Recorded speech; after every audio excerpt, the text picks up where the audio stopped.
here I am. Oh, this should be good. Go ahead.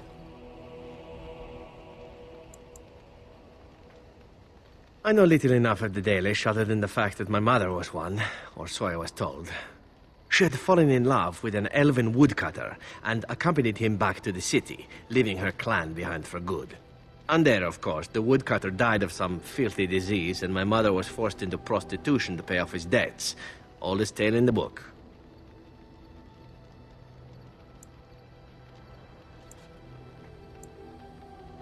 Is it? It seemed normal enough a tale growing up. No different than the other elven boys in the whorehouse. I didn't know my mother either, of course. She died giving birth to me. My first victim, as it were. We were all raised communally by the whores. It was a happy enough existence, ignoring the occasional beating. Until eventually I was sold to the crows. I brought a good price, so I hear. It could have been much worse. Shall I tell you about what happened to the other whorehouse boys who did not fetch a decent price with the crows? Surely your life has not been so idyllic. People like you and I are not the product of happy lives of contentment, after all.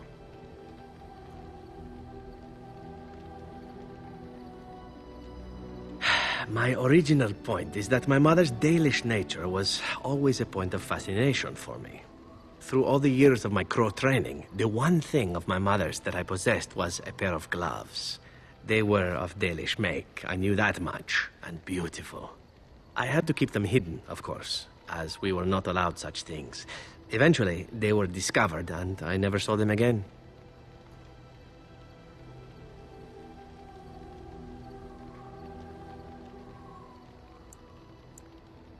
I don't feel anything about them. Oh, we heard about them in the city, even deep in Antiva. I even had the notion once to run off and join them. Naturally, the reality did not live up at all to the fantasies I had constructed as a boy, staring at those gloves. But such is life. Come, enough talk of the Dalish. Let us move on.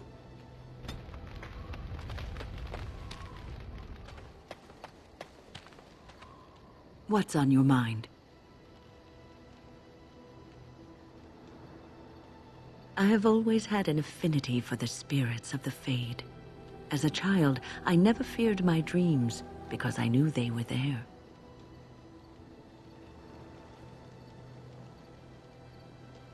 I've always been able to feel the spirits, even if I never saw them. And as I nurtured my talent in the circle, I became more sensitive.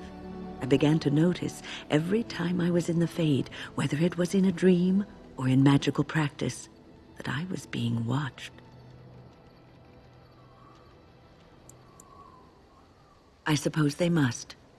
It is these benevolent spirits that create our dream worlds in the Fade. Sometimes I would see it, a glowing, nebulous form. Most times I would just feel its presence, gentle and comforting, but somehow alien. I think it is a spirit of faith. They have never been seen before, and perhaps I am wrong. But something tells me I'm not. It always felt like the same entity. This one spirit was curious about me, and was guarding me, for want of a better word. There were times when I was in the Fade that it seemed to stretch forth to shield me, keeping me safe. And I think it gave me strength in my most terrible battles, Ostagar being one of them.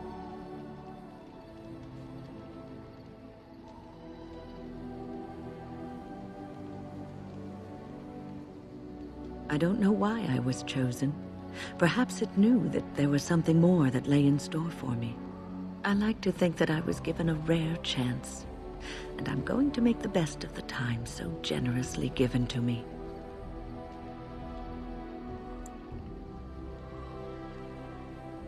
I will not lie motionless in a bed with coverlets up to my chin, waiting for death to claim me. That is not the death for me.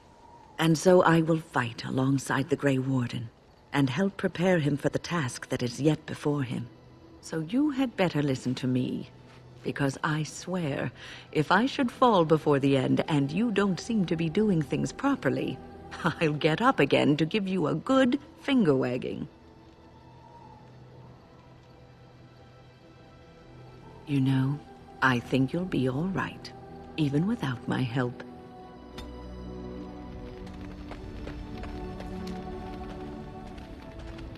Yes? Something you need? Yes? What's on your mind? Of course I do. I love stories far too much to keep them to myself. Everyone should be able to benefit from them, I think.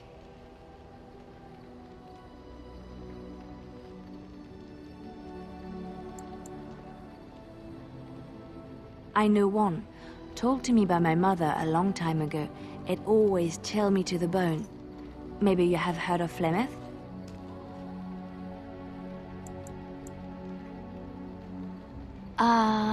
Are you sure? Was she the Flemeth of legend? Flemeth, the devourer of men? Flemeth, mother of witches? Flemeth, demon-touched, who dwells in the mists?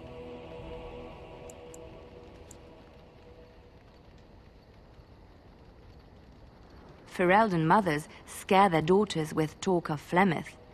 They say that if you're bad, Flemeth will spirit you away and bind you to her forever. They also say that Flemeth mourns her lost beauty and will steal yours through your looking glass if she catches you.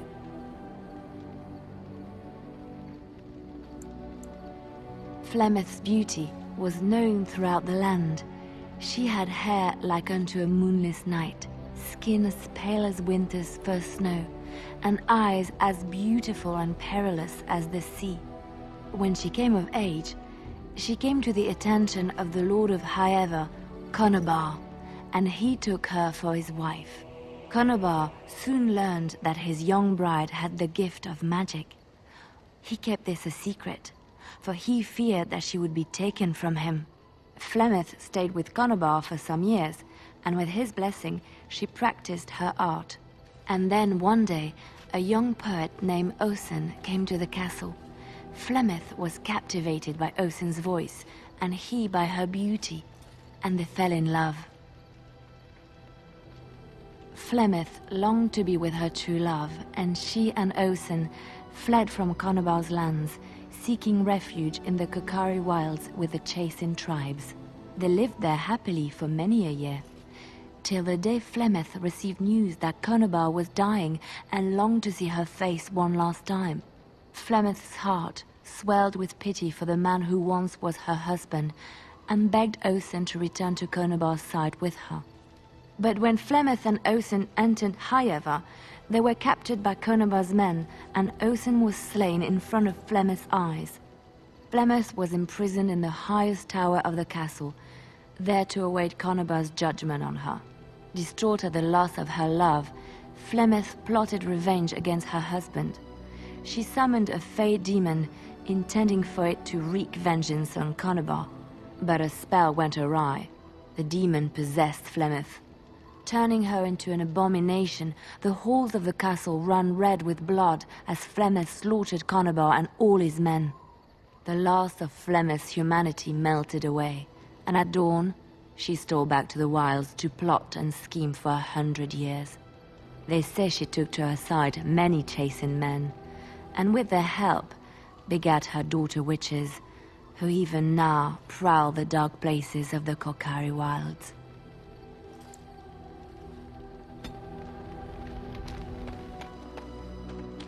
You called. I am hardly surprised. To put it lightly, no one has a place here. Your farmers wish to be merchants. The merchants dream of being nobles, and the nobles become warriors. No one is content to be who they are. What does that accomplish? The farmer who buys a shop is never a merchant. He is always a farmer turned merchant. He carries his old life with him as a turtle carries its shell.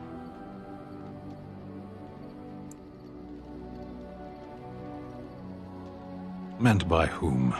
And if that were indeed his purpose, why did that mysterious source of meaning not make him so to begin with?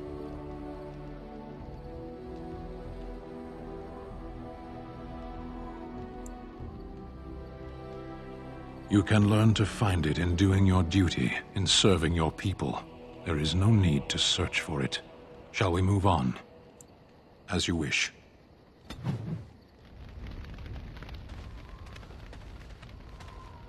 Something on your mind? Of course.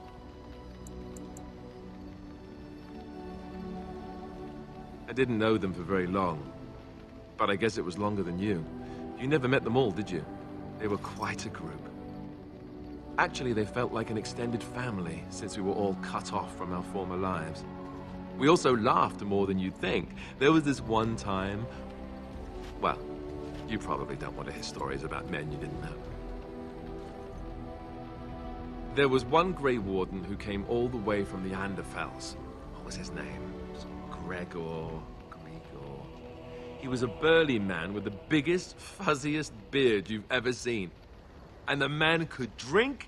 He drank all the time, but he never got drunk. Finally, we all made a pool to see just how many pints it would take to put him under the table. Oh, I honestly doubt it.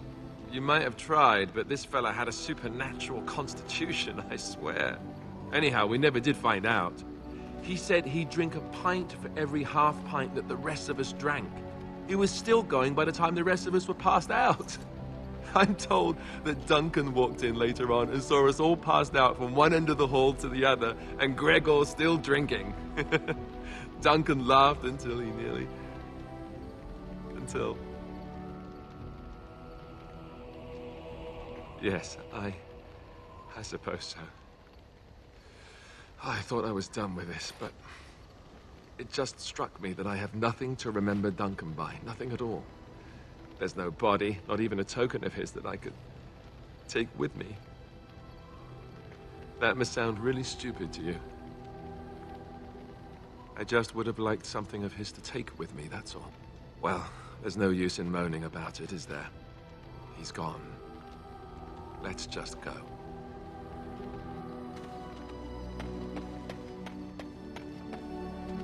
I've watched a lot of humans in my time. It should be aware that I've decided that it is not much like any of them. Surely it must come from some superior lineage, yes? Some breed of flesh creature that has decided to elevate its genetic stock above its natural shortcomings? Oh, then that must be it. I knew there had to be some reason, it being a human and all.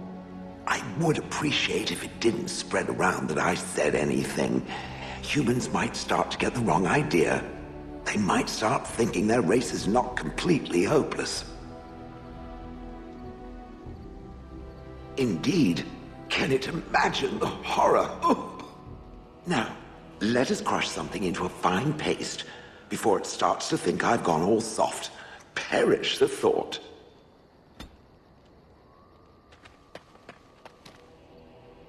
Something you need? I'm sure either my boy or I can help you out. I'm sure you'll be pleased with the goods my boy and I have collected, and with your discount.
Interesting.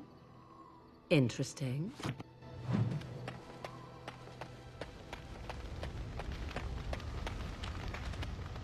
Yes? So, full of questions, are you? Yes? At times, perhaps. A world full of people and buildings and things was all very foreign to me. If I wished companionship, I ran with the wolves and flew with the birds. If I spoke, 'twas to the trees.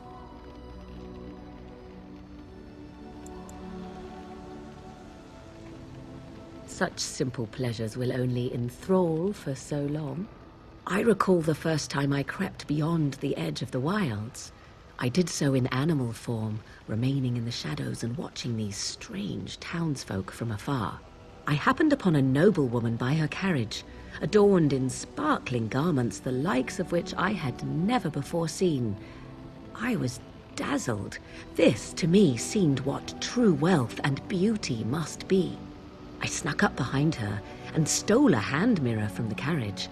'Twas encrusted in gold and crystalline gemstones, and I hugged it to my chest with delight as I sped back to the wilds. She was not. Flemeth was furious with me. I was a child and had not yet come into my full power, and I had risked discovery for the sake of a pretty bauble. To teach me a lesson, Flemeth took the mirror and smashed it upon the ground. I was heartbroken.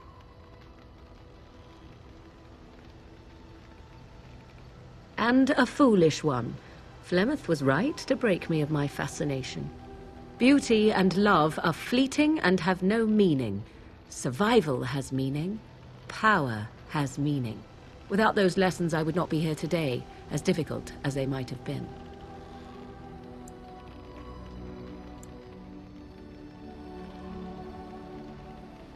They did indeed. To return to your original question, perhaps my time in the wilds was indeed lonely, but such was how it had to be. I find myself at times wondering what might have become of the girl with the beautiful golden mirror, but such fantasies have no place amidst reality.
Yes. Yes. Indeed.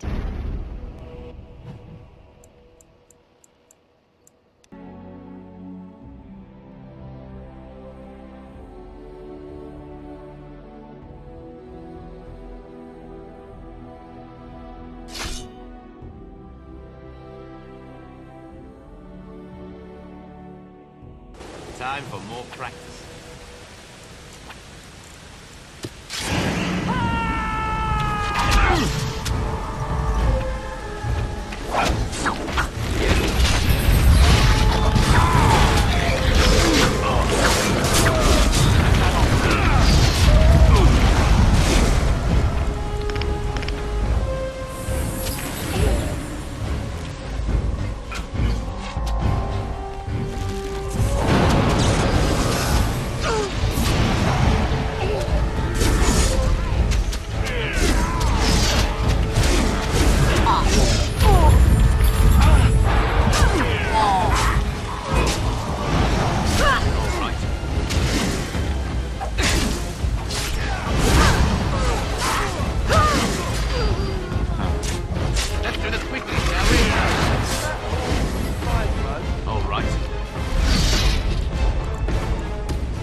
Stop.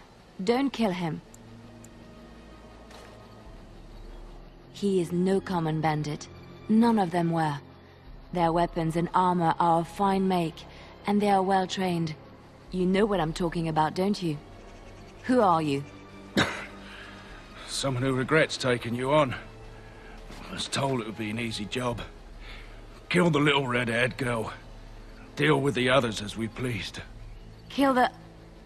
You came to kill me?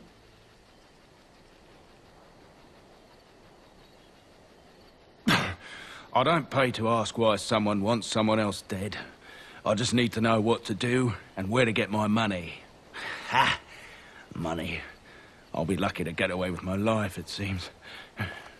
Maybe we could work something out. You like the idea? Speak quickly. I've no real quarrel with you. Wasn't me that wanted you dead. But I know how you can find the one who does. I have some directions written down on how to get to the house. It's in Denerim. Yeah, it's the best I can do. Thank you. Now leave. I never want to see you again. Don't worry. I'll not trouble you no more. It's Marjolaine. It has to be. Maybe someone saw me. Maybe she's finally found me and wants to finish what she started.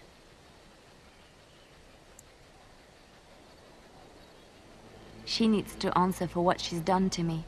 If we are ever in Denerim, I would like to seek her out.